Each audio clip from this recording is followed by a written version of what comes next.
This channel does not promote any violent, harmful, or illegal activities. All content provided by this channel is meant for an educational purpose only. অবশ্যই মালদার দিকে আমাদের নজর এই মুহূর্তে, তার কারণ সেখানে স্কুলের মাঠে ভলিবল টুর্নামেন্টেও গুলি চলল। মানিকচকে শূন্যে 4 রাউন্ড গুলি চালিয়ে টুর্নামেন্টের উদ্বোধন করা হলো। ছবিটা দেখুন। অনুষ্ঠানে উপস্থিত ছিলেন জেলা পরিষদের কর্মাধ্যক্ষ, ছিলেন শাসক দলের আরও এক নেতা।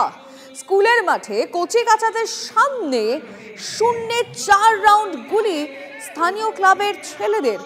এই ভিডিও প্রকাশ্যে আসতেই মানিকচকের নূরপুরে অঘটনের আশঙ্কা থাকলেও এত দুঃসাহস কি করে হয়? এত আগ্নেয়াস্ত্রই বা কোথা থেকে এলো? কার মদতে বন্দুকের দাপটের ঝুঁকি নিলেন তারা? আগ্নেয়াস্ত্র হেফাজতে নিলেও দায় এড়াতে পারে পুলিশ? বিতর্কের মুখে ক্লাব কর্তৃপক্ষের সাফাই, বন্দুকগুলি লাইসেন্সড ছিল। কিন্তু বড় কোনো অঘটন ঘটলে দায় কে নেবে? দুলাল সরকার খুনের পর 3 দিন আগেই মালদা সফরে গিয়ে পুলিশ প্রশাসনের কড়া বার্তা দিয়েছিলেন মুখ্যমন্ত্রী।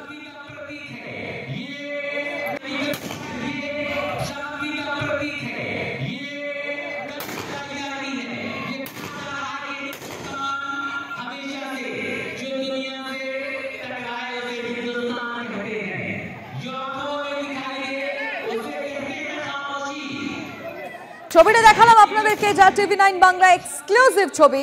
যে ছবি দেখলে সবার আগে মাথায় প্রশ্নটা আসে, এই বন্দুকগুলো এলো কোথা থেকে? ক্লাব কর্তৃপক্ষ বলছে এই বন্দুকগুলি লাইসেন্সড, এবং এত মানুষজন, স্থানীয় মানুষজন রয়েছেন, একটা বড় অঘটন ঘটতে পারত। এই মুহূর্তে বিরোধীরা কি ভাবছেন এই ছবি নিয়ে আমরা জানার চেষ্টা করব। বিজেপি নেতা খগেন মুর্মুর সঙ্গে আমরা যোগাযোগ করেছি। আপনাকে TV9 বাংলায় স্বাগত জানাচ্ছি। ভলিবল টুর্নামেন্টের উদ্বোধনে শূন্যে গুলি চালানো হয়েছে। ক্লাব কর্তৃপক্ষের তরফ থেকে সাফাই দেওয়া হচ্ছে এই বন্দুকগুলি লাইসেন্স, কিন্তু এত মানুষজন রয়েছেন সেখানে, স্থানীয় মানুষজন রয়েছেন, ছোট বাচ্চারা রয়েছে, সেখানে তো বড় অঘটন ঘটে যেতে পারতো, যেখানে শাসক নেতা উপস্থিত ছিলেন। আপনি কিভাবে দেখছেন? হ্যালো, হ্যাঁ শোনা যাচ্ছে? হ্যাঁ শোনা যাচ্ছে। হ্যাঁ বলুন। না, এখন কথা হচ্ছে যে গুলি ওখানে শূন্যে গুলি চালানোর কি দরকার ছিল? আর যদি শূন্যে গুলি চালানোর দরকার হয় সেটা পারমিশন অবশ্যই নিতে হবে। সরকারের ভাবে তাদের একটা পারমিশন নেওয়া দরকার ছিল যে না, আমরা এইভাবে ওপেনিং সেরিমনিতে আমরা শূন্যে গুলি চালাবো। কিন্তু গুলি চালালে তার সতর্কতা কত রকমের অবলম্বন করতে হয়। গুলি কারো যদি এখন কারো শরীরে পড়তো, কারো গায়ে লাগতো, সেখানে আমি জানি না কি হয়েছে, কারণ এখনো পর্যন্ত আমার জানা হয়নি। তো সেখানে যদি কারো কেউ আহত হয় বা কারো জীবনহানি হয়, তার দায়িত্বটা কে নেবে? তাই এগুলো যখন করতে হয় কোনো বিষয়েতে, শূন্যে গুলি চালানো বা কোথাও কেউ প্র্যাকটিস করতে পারে, তার নিজস্ব কোনো লাইসেন্সই কেউ হতে পারে, লাইসেন্স হোল্ডার হতে পারে, সেই ক্ষেত্রে তো তাকে ওইভাবে যেখানে সেখানে গুলি চালানোর অধিকার তো তাকে দেয়নি। এক্স্যাক্টলি, যেখানে বাচ্চারা উপস্থিত ছিল এবং সবথেকে বড় বিষয় জেলা পরিষদের কর্মাধ্যক্ষ সেখানে ছিলেন, তার কি বারণ করা উচিত ছিল না যখন এরকম একটা অনুষ্ঠান হচ্ছে? তিনি একেবারে হচ্ছে তার মানে কি বলবো, যে তিনি একটা দায়িত্ব জ্ঞানহীনতার মতো একটা কাজ করেছেন। তার অবশ্যই হচ্ছে এই বিষয়তে তাদের নিষেধ করা উচিত ছিল। সে অনেক সময় বাজি বটকা এই সমস্ত ফাটায়, তাদের সেটা করতে পারে, কিন্তু এইটা গুলি চালানোর ক্ষেত্রে তো আমি বলবো অনেক বিষয়, তার অনেক সতর্কতার বিষয় থাকে, যেটা একমাত্র প্রশাসন, পুলিশ প্রশাসন তারাই বলতে পারবেন। তাহলে পুলিশ প্রশাসনের কাছ থেকে পারমিশন নিয়ে, তাদের অনুমতি নিয়ে তারপরে হচ্ছে সেখানে হতে পারে কি ধরনের ওরা করবেন, ওপেনিং সেরিমনি কিভাবে তারা করবেন, সেটা করতেই পারেন। কিন্তু সেটা অবশ্যই তাদের আলোচনা, এটা সবাইকে আলোচনার মধ্যে রেখে তারা যেখানে যেখানে যথাযোগ্য জায়গাগুলোতে পারমিশন নিয়ে তাদের এই কাজটা করা উচিত ছিল। আর কর্মাধ্যক্ষ যখন ওখানে উপস্থিত ছিলেন, তার দায়িত্ব ছিল কর্মাধ্যক্ষ যে না, এটা করা যাবে না। তিনি অন্ততপক্ষে এটা বলতে পারতেন। বাচ্চাদের ব্যাপার তো, ছোট ছোট শিশুদের ব্যাপার, তার সেখানে কোনো অঘটন ঘটে গেলে দায়িত্ব কে নেবে? ধন্যবাদ আপনাকে। আমরা কথা বললাম বিজেপি সাংসদ খগেন মুর্মুর সঙ্গে, এবং তিনি এই যে ছবি, সেই ছবির তীব্র নিন্দা করলেন। আমাদের রিপোর্টার সুব্রতোষ আমাদের সঙ্গে রয়েছেন, আমি সরাসরি কথা বলতে চাইবো। সুব্রতোষ, 4 জনের হাতে 4টে বন্দুক, তারা শূন্যে গুলি করছেন, এবং ছবিটা বারবার যেটা বলছে চিন্তার বিষয় হচ্ছে, সেটা হচ্ছে সামনে বসে থাকা যারা দর্শক রয়েছেন, যারা সেই টুর্নামেন্টে উপস্থিত ছিলেন এবং বাচ্চারা উপস্থিত ছিলেন। পুলিশ ছিল কি সেইখানে আশেপাশে? পুলিশ তো যখন কর্মদক্ষরা রয়েছেন এবং যখন মানে শুধু দলের নেতা নয়, যারা প্রশাসনিক পদে রয়েছে শাসক দলের, যেমন জেলা পরিষদের কর্মদক্ষ থেকে শুরু করে আরও যারা সদস্য রয়েছেন, তারা যখন আছেন তখন তো পুলিশ তো খুব স্বাভাবিকভাবেই থাকবে, তা আশেপাশে তাদের সিকিউরিটি থাকবে, তাদের পুলিশ রয়েছে। কিন্তু কথা হচ্ছে যে সেই পুলিশের সামনে, সেই আধিকারিকদের সামনে, সেই প্রশাসনিক কর্তা ব্যক্তিদের সামনে তারা কিন্তু এইভাবে গুলি চালাচ্ছে। এবং সেইখানে স্কুলের মাঠ, সেটা স্কুলের মাঠ, স্কুল সংলগ্ন এলাকা, মানে একেবারে স্কুল লাগোয়া, যেখানে তারা ভলিবল খেলছেন। তারা শুধু সেই ভলিবল খেলার যারা খেলতে এসছেন তারা নয়, গ্রামের দর্শক শুধু তারা নয়, সেখানে কিন্তু স্কুলের শিশুরাও আছে, তারাও এসে উপস্থিত হচ্ছে।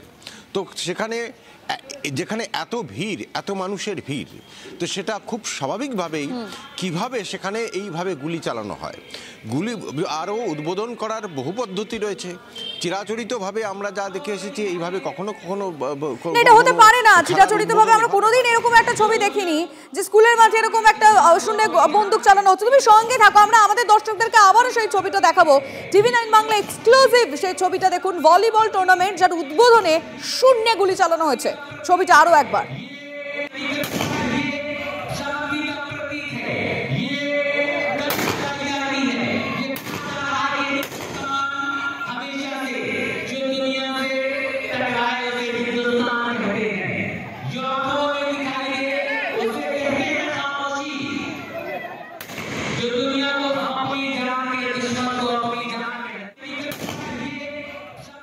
আমি আবারও সুব্রতোষের কাছে যাব। সুব্রতোষ, ক্লাব কর্তৃপক্ষ বলছে এই বন্দুকগুলি লাইসেন্সড। আমি মেনে নিলাম যে কটা বন্দুক দেখা যাচ্ছে 4টে বন্দুকই লাইসেন্সড, কিন্তু এভাবে স্কুলের মাঠে শূন্যে গুলি চালানোর পারমিশন তাদেরকে দিলেন?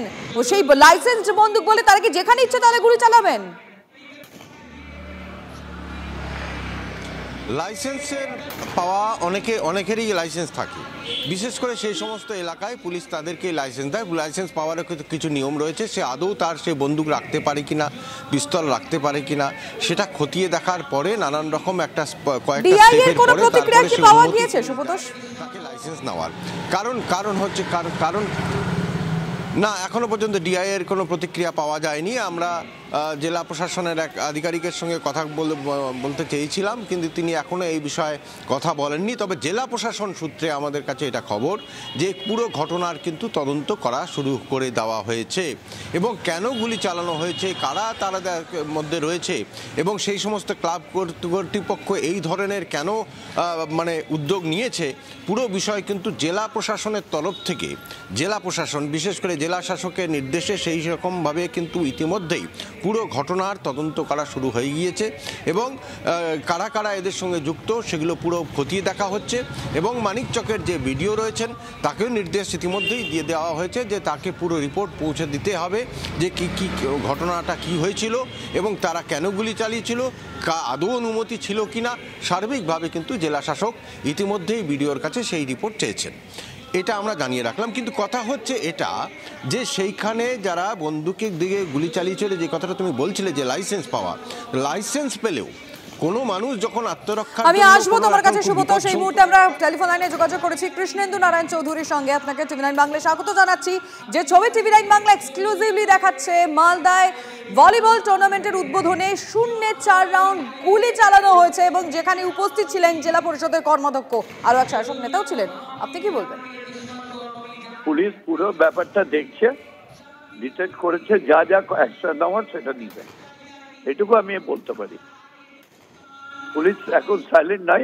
আপনারা জানেন যে ইতিমধ্যে ডাইরেক্টর জেনারেল পুলিশ তিনি ঘুরে গেছেন, আইজি ঘুরে গেছেন, এডিজি ঘুরে গেছেন, এবং মালদা ক্রাইম মুক্ত করার চেষ্টা করা হচ্ছে। এবং আমাদের মাননীয় মুখ্যমন্ত্রী এসে বলেছেন যে মাফিয়া রাজ হতে দেব না, এটা নিশ্চিন্ত জানুন। না কৃষ্ণেন্দু বাবু, কিছুদিন আগে স্বয়ং মুখ্যমন্ত্রী মমতা বন্দ্যোপাধ্যায় পৌঁছেছিলেন, এবং সেখান থেকে তিনি কড়া বার্তা দিয়েছিলেন। প্রশাসনের যারা শীর্ষ স্তরের তারা রয়েছেন সেখানে সকলকে তিনি বার্তা দিয়েছিলেন।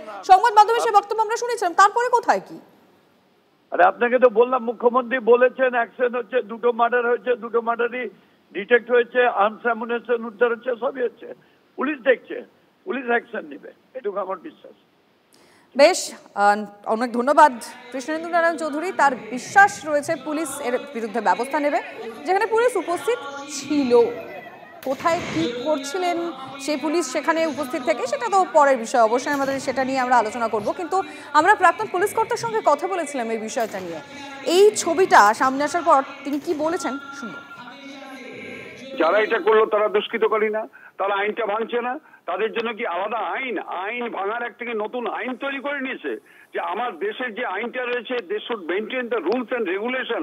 এটা তো অন্য যারা যুব সমাজ তারা দেখবে আর কদিন পরে তো ফাংশনে শুরু হবে, ফাংশনে উদ্বোধনেও তো আজকে গুলি চালাচ্ছে শুরু হবে, আকাশের দিকে তাকাবে। এটা হয়, এগুলো সিরিয়াস যদি অ্যাকশন না নেয় এটা কিন্তু একটা সাংঘাতিক প্রাদুর্ভাব পড়বে যুব সমাজে।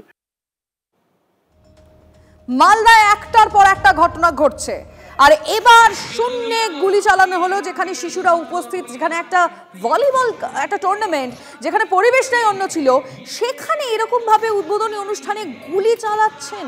কিভাবে সম্ভব? বিরোধীরা কিভাবে দেখছেন? সজল ঘোষ কি বলছেন শুনবো। শাসক দলের নেতার ছেলেরা হাতে পিস্তল নিয়ে ফেসবুকে পোস্ট দেয়, ফেসবুকে তারা পোস্ট করে, পোস্ট দিয়ে হাতে পিস্তল রিভলভার নিয়ে জানে এতে তাদের আরো এলাকায় আধিপত্য বাড়বে, কারণ এরা জানে এদের কিচ্ছু হবে না, পুলিশকে ধরতে পারবে না। কিন্তু এই মানুষকে বন্দুকের লাইসেন্স যাদের দেওয়া হয়েছে তাদের কেন দেওয়া হয়েছে? তাদের এই কারণে দেওয়া হয়েছে যে তারা আত্মরক্ষার জন্য রাখবে। এটা কোন আত্মরক্ষা? এদের লাইসেন্স ক্যান্সেল করে এদেরকে জেলে ভরা উচিত। মালদা স্কুলের মাঠে ভলিবল টুর্নামেন্টের উদ্বোধন, আর যেখানে এই ছবিটা কেন দেখতে হলো এই প্রশ্ন তুলবে TV9 বাংলা। যেখানে এত কচিকাচারা উপস্থিত রয়েছে, তাদের সামনে গুলি, খেলার পরিবেশ যেখানে একদম একটা অন্য পরিবেশ থাকে, সেখানে এরকম ভাবে শুরুটাই একদম উদ্বোধনী অনুষ্ঠানে একটা গুলি চালালো, 0-4 রাউন্ড গুলি। কেন এটা হলো? যতই লাইসেন্স প্রাপ্ত বন্দুক বলছে ক্লাব কর্তৃপক্ষ, কিন্তু এই অনুমতি কে দিল?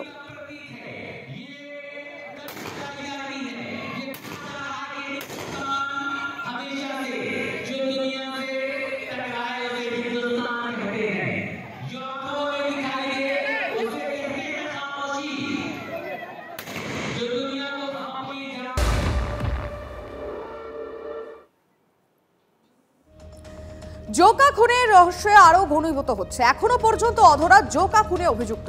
আধার কার্ডের ছবি কারচুপি করে পুলিশের চোখে ধুলো দেওয়ার চেষ্টা অভিযুক্তের। আধার কার্ডে মৃত ছায়া সর্দারের স্বামীর নাম কার্তিক দাস থাকলেও ছবি কারচুপি করা হয়েছে বলে অভিযোগ। পুলিশের সন্দেহ আধার কার্ডের ছবি অন্য কারো। খতিয়ে দেখা হচ্ছে সিসিটিভি ফুটেজ। আমরা আরো জানবো, আরো ডিটেলে আমাদের রিপোর্টার সৌভিকের কাছ থেকে। সৌভিক, তদন্তর অগ্রগতি নিয়ে পুলিশ শেষ পর্যন্ত কি বলছে? দেখো, যেহেতু তদন্ত এখনও চলছে এবং অপরাধী সে কি মোটিভ নিয়ে এই ঘটনা ঘটিয়েছিল, এই ছায়া সর্দারকে নৃশংসভাবে খুন করেছিল, তার জন্য কিন্তু পুলিশের তরফ থেকে কোনো ভার্সন পাওয়া যাচ্ছে না। কিন্তু যেটা সূত্র মারফত জানা যাচ্ছে যে আধার কার্ডটি এখানে পাওয়া গেছে, অর্থাৎ যে ব্যক্তির সঙ্গে ছায়া সর্দার মূলত এই বাড়িটি ভাড়া নিয়েছিল, সেই আধার কার্ডটি কিন্তু কাটাছেঁড়া করা হয়েছে। এখন পুলিশ খতিয়ে দেখছে যে এই আধার কার্ডটি কার, এটা কি তার স্বামীর না অন্য যে তৃতীয় ব্যক্তি, অর্থাৎ যার সঙ্গে ছায়া সর্দার এখানে ছিল, ভাড়া ছিল, সেই ব্যক্তির। এবং খুনের মোটিভ কি, কে বা কারা, অর্থাৎ একের অধিক ব্যক্তি মিলেই এই খুন করা হয়েছে কিনা, এবং এই খুন প্রি প্ল্যান্ড কিনা, অর্থাৎ আগে থেকে প্ল্যানিং করে তাকে খুন করা হয়েছে কিনা। কারণ যে অবস্থায় ছায়া সর্দারের দেহ গতকালকে পাওয়া গেছিল, অর্থাৎ হাত পা বাঁধা অবস্থায়, মুখের মধ্যে কাপড় ঢুকিয়ে গামছা জড়ানো ছিল, অর্থাৎ খুন করলে যেন কোনো রকম আওয়াজটুকু বাইরে না বেরোয়। এবং সেই রকম মতোই কিন্তু বাড়ির যিনি মালিক, তিনি একেবারে দোতলায় থাকেন, তিনিও কিন্তু কোনো কিছু টের পাননি। এবং পুলিশের যেটা সন্দেহ যে এই দেহ কিন্তু হতে পারে 1 থেকে 2 দিন আগে এই ঘটনা, অর্থাৎ এই মার্ডারটি হয়েছে। কারণ দেহ কিন্তু ধীরে ধীরে পচন ধরতে শুরু করেছিল। এবং এই ঘটনায় কিন্তু জোকা ডায়মন্ড পার্কের যে আবাসন, এই আবাসনে যথেষ্ট পরিমাণে আতঙ্ক ছড়িয়েছে। এবং ইতিমধ্যেই পুলিশের তরফ থেকে ইনভেস্টিগেশন চলছে, লালবাজারের তরফ থেকে ইনভেস্টিগেশন করা হচ্ছে। এবং এই এলাকার যে সিসিটিভি ক্যামেরার ফুটেজ খতিয়ে দেখা হচ্ছে কে বা কারা এই ঘরে এসেছিল। এবং ছায়া সর্দারের বাড়ির লোককে জিজ্ঞাসাবাদ করা হচ্ছে। গোটা ঘটনা কিন্তু এখনও তদন্ত সাপেক্ষ, কিন্তু এখনও পর্যন্ত খুনের মোটিভ কে বা কারা এই ঘটনা ঘটিয়েছে পরিষ্কার নয়। নজর থাকবে। ধন্যবাদ। ছায়া সর্দারের বাবা কি বলেছেন আমরা শুনবো। কবে থেকে এখানে এসেছিল, কার সঙ্গে আমরা জানি না স্যার, বাড়িতে বয়স কত ওটা ওর মা বলতে পারে। কার্তিক হচ্ছে আমার জামাই। মানে ছায়ার কি জামাই কার্তিকের সঙ্গে বিয়ে হয়েছিল? এই ঘটনার পর ডায়মন্ড পার্কের বাসিন্দারা আতঙ্কে রয়েছেন, কি বলছেন তারা শুনবো। আতঙ্ক তো লাগছে এখন শুনে, কারণ আগে কোনোদিন আমরা এখানে শুনিনি যে এইরকম ঘটনা ঘটতে। তো প্রচুর এখন ফ্ল্যাট হয়েছে, প্রচুর ভাড়াটে আসছে, তো এখন কোনো ট্রেস থাকে না কে কোথা থেকে আসছে না আসছে। তো আতঙ্কিত সকলে। আজকে আমার মিসেস বলছিল ছেলে আমার রাত্রিবেলা আসে, ভীত হয়ে গেছে। কিন্তু যার মাধ্যমে এই বাড়ি ভাড়া নিয়েছিলেন তিনি কি বলেছেন শুনবো। আপনি মহিলাকে কবে নিয়ে এসেছিলেন এখানে? 17 তারিখে। আচ্ছা, আমি স্ত্রী করি, ওখানে আসছে, ওরা বলছে এই ঘর কোথাও খালি আছে। তো এই যার বাড়ি সে বলছে আমার ঘর খালি আছে, কেউ লোক আসলে নিয়ে আসবে। তো নিয়ে আসলে যোগাযোগ করে দিয়েছি, ওনারা আধার কার্ড কাকা নিয়ে উনকে চাবি দিয়ে বলে থাকো। মহিলা কি একাই এসেছিলেন? না, ওই স্বামী স্ত্রী বলছে আমার বর আছে। ও বললো আমি একাই, আমার বর থাকবে, আমি आया काज करी। बस इतना ही हम जानता, और कुछ नहीं जानता। सुबह में वो बाड़ी वाला बुलाया, बोला जी इसमें क्या क्या हुआ, थोड़ा आके देखो तो खून उन गिरा है। तो आके देखता है तो उसको गला में बांध दिया मुंह पूरा, और खून उन कुल गिरा है। तब वो पुलिस को फोन किया बाड़ी वाला। नीचे की रक्त पड़ा? हाँ, नीचे रक्त पड़ा ছিল। আর মহিলা নিচেই শোয়া ছিল। নিচে শোয়া ছিল? গায়ে কোথা থেকে রক্ত বেরোচ্ছিল? ওই মাথা দিয়ে দেখেন, মাথার পিছনে। হ্যাঁ। পুলিশ কি বলছে এখনো পর্যন্ত এই ঘটনা নিয়ে শুনবো। So far যেটুকু আমরা peri, it is suspected to be a murder. দরজা was open, সকালে এটা ওপেন ছিল, ঠিক আছে। আর এমনি অ্যাপারেন্টলি দেখে কি মার্ডার মনে হচ্ছে আপনাদের? Suspected to be murder of course, আমরা দেখছি এখন পিএম পরে পরিষ্কার বোঝা যাবে কি অবস্থায় বডি পড়েছিল। এগুলো এখন আমরা স্পট অফ ইনভেস্টিগেশন এখন বলা যাবে। পূর্ব বর্ধমানে হাসপাতালে তুলকালাম কাণ্ডে গ্রেফতার হয়েছে 9 জন। চিকিৎসায় গাফিলতির অভিযোগ। অনাময় সুপার স্পেশালিটি হাসপাতালে ধুন্ধুমার রোগীর পরিবার এবং ডাক্তারদের মারধর পর্যন্ত করা হয়েছে। বাধা দিতে গেলে আক্রান্ত পুলিশও। অশান্তি ও ঝামেলা পাকানোর অভিযোগে পাকড়াও 9 জন। ইনজিওর্ড পেশেন্ট এসেছিলেন, যে পেশেন্ট পার্টিরা ছিল তারা একটু অ্যাজিটেটেড হয়ে যায় এবং আমাদের ডাক্তারবাবু, নার্সিং স্টাফ, আমাদের নিজস্ব যারা স্টাফ আছে তাদের, পুলিশ পার্সোনাল, তারা বোঝানোর চেষ্টা করে তাদেরকে সরিয়ে দেওয়ার চেষ্টা করছিল, কিন্তু কোনোভাবেই কিছু হয়নি। তারা সামান্য ভাঙচুরও করেছে, ডাক্তারবাবুকে ধাক্কা দিয়েছে। ওসি সাহেব ইনফরমেশন দিলেন যে যারা এই ঘটনা ঘটিয়ে গেছে তাদের মধ্যে কেউ কেউ অ্যারেস্টেডও হয়েছে। পরে খবর। আগুন লেগে ভস্মীভূত 2টি দোকান। পূর্ব মেদিনীপুরের কোলাঘাটে জাতীয় সড়কের পাশে 2টি দোকানে অগ্নিকাণ্ড। একটি বাইক সরানোর দোকান ও একটি চায়ের দোকানে আগুন লাগে। যেটা জানা যাচ্ছে, খবর পেয়েই ঘটনাস্থলে যায় কোলাঘাট থানার পুলিশ ও দমকলের একটি ইঞ্জিন। আগুন লাগার কারণ এখনো পর্যন্ত জানা যায়নি।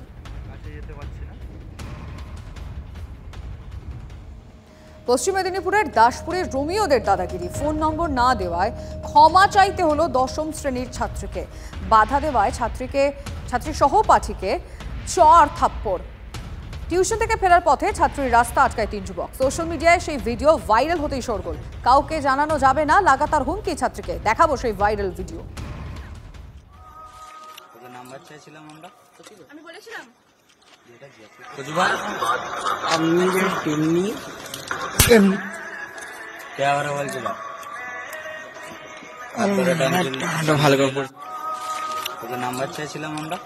আমি বলেছিলাম শুধুমাত্র এই ভিডিও নয়, আরো একটি অডিও ভাইরাল হয়েছে যেখানে হুমকি দেওয়া হচ্ছে।